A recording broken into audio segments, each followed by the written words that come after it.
reçois aujourd'hui Benoît Suir, conseiller stratégique cybermenace chez Hitachi. Bonjour Benoît. Bonjour.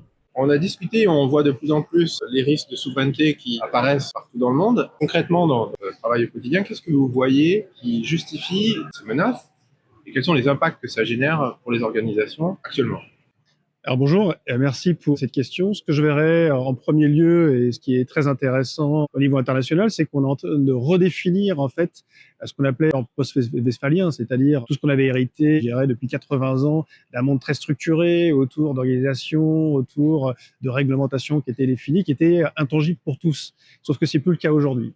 Et c'est très difficile pour non seulement les États, mais aussi les entreprises aujourd'hui, de comprendre où est sa place et vers quoi, en fait, va ce monde. Il y a une brutalisation actuellement dans tous les domaines, notamment le cyber, il y a réellement une guerre cyber. Elle est au même terme que la dissuasion nucléaire, puisque on est à peu près, pour moi, dans des domaines à peu près équivalents. Chacun montre un petit peu sa capacité pour dire voilà ce que je suis en mesure de faire, je me retiens, si toi tu acceptes d'eux, etc. Et actuellement, les meilleurs, je dirais, laboratoires qu'on puisse avoir, malheureusement pour ces acteurs-là, ce sont les théâtres de guerre où on utilise on appelle l'arsenalisation, notamment de l'intelligence artificielle. Bon, ça c'est tout un domaine, mais qui témoigne bien justement de cette tendance. Et comment on fait au niveau international pour arriver à comprendre, réguler, réglementer, poser. Vous savez, l'ONU actuellement est en train justement d'essayer de redéfinir les accords de Genève concernant justement le droit de la guerre, mais adapté aussi au cyber.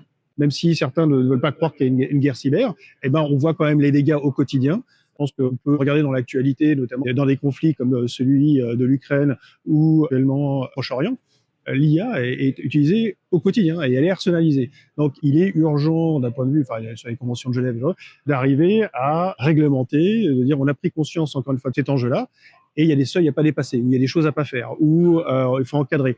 Mais au lieu de le faire régionalement, là, il faut faire quelque chose qui soit appliqué d'un point de vue mondial. Sauf que dans le même temps, on voit bien que toutes ces institutions qui arrivaient depuis 80 ans quand même à créer une harmonie dans le monde sont remises en question.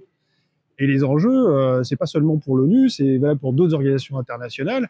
Donc, il faut arriver d'une seule voix, on est arrivé collégialement à négocier, etc. On regarde bien aujourd'hui la constitution de blocs, et on n'est plus dans une logique qui était celle de relations bilatérales ou, c'est plus du tout le cas. Tout est remis en fait en question, et des frères ennemis, on va dire, qui aujourd'hui arrivent à s'allier. Tout à l'heure, on a abordé un point justement qui était l'autoritarisme digital. Ça, c'est justement une expression réelle de ce qu'on vient d'évoquer. C'est-à-dire qu'on a, par exemple, la Chine et la Russie qui ont des replis au niveau digital, au niveau du cyber, au niveau du cyberespace, je veux dire, pour tout contrôler.